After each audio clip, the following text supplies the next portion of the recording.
Sinuway ni Roberto ang utos ko na huwag galawin si Natanggol.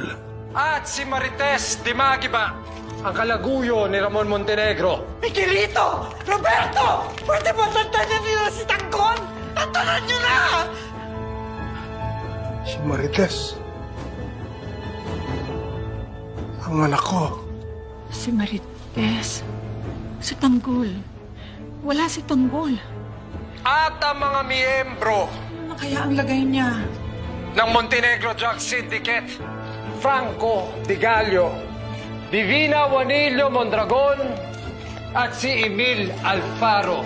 Sila ho ang mga miyembro ng Montenegro Drug Syndicate na pinangungunahan na nag-iisang Ramon Montenegro.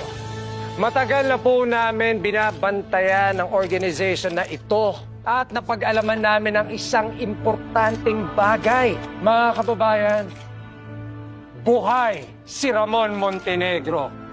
At dahil sa tulong ni Corporal Dimagiba, Sir, mabuhay ho kayo. Salamat. Isa ho kayong bayani. At sa tulong ng Quiapo Police, nakapag-confiscate po kami ng 100 milyon in cash at 100 milyon halaga ng high-end drugs. They have been propagating drugs their entire lives!